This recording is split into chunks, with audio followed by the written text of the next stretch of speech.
एक करोड़पति ने अपने बड़े से घर की रक्षा के लिए एक कुत्ता पाला। उसके घर के दरवाजे दो तरफ से खुलते थे, आगे से भी और पीछे से भी। आगे से कुत्ता रखवाली करता था। एक बार बैठे बैठे उस आदमी के दिमाग में एक ख्याल आया कि क्यों न पीछे के दरवाजे की रखवाली के लिए एक शेर पाल लिया जाए। फिर क्या था, वह शेर ले आया और उसे खूब मांस खिलाने लगा। समय बीतता गया, कुत्ते का खर्च कम था, लेकिन वो किसी चिड़िया को भी पर नहीं मरने देता था। जरा सी आवाज पर वह खड़ा होकर भौंकने लगता। वहीं शेर बिल्कुल उससे अलग था। वह खाता तो कुत्ते से कई गुना ज्यादा था, लेकिन सारा दिन बस सोता रहता। उसे कोई फर्क नहीं पड़ता था कि आसपास क्या हो रहा है। उन्हें पालने वाला व्यक्ति बहुत निराश हुआ। उसे शेर से जो उम्मीद थी वह अब नहीं रही। शेर उसे अब बोझ लगने लगा।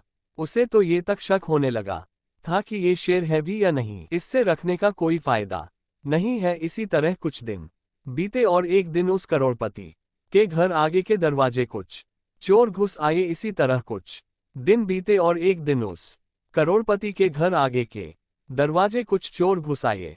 कुत्ते ने भौंकने की कोशिश की, लेकिन कुत्तों ने उसके आगे मांस का एक टुकड़ा फेंक दिया। कुत्ता भौंकना बंद करके मांस का टुकड़ा खाने लगा। दूसरी तरफ पिछले दरवाजे पर बैठे शेर को आगे के दरवाजे पर कुछ हलचल महसूस हुई। उसे कुछ अनजान लोगों की गंध आई। कुत्ते का चुप रहना भी उसे हजम न हुआ।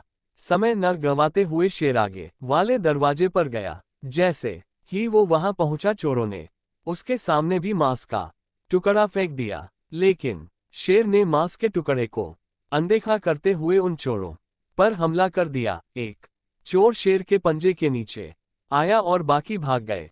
जिस चोर को शेर ने पकड़ा था वह चिल्लाने लगा। उसके चिल्लाने की आवाज से सभी घर वाले जाग गए। जब सभी आगे वाले दरवाजे पर पहुंचे तो उन्होंने देखा कि उनका वफादार कुत्ता मांस का टुकड़ा खाने में व्यस्त था, और जो शेर उन्हें बोझ लग रहा था वह दुश्मन की छाती फाड़ चुका था।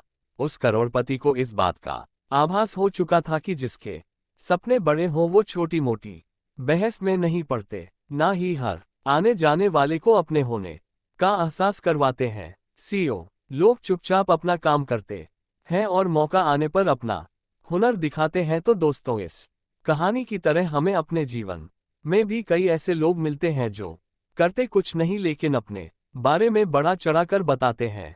वहीं अगर आप किसी ऐसे इंसान से मिलते हैं तो अपने जीवन में सफल हो चुका है या सफल होने का ईमानदारी से प्रयास कर रहा है। इसलिए अगर आप भी अपने जीवन में एक बड़ा लक्ष्य हासिल करना चाहते हैं तो उन छोटी छोटी बातों को नजरअंदाज करना सीखें, जिससे आपको कोई लाभ नहीं होने वाला।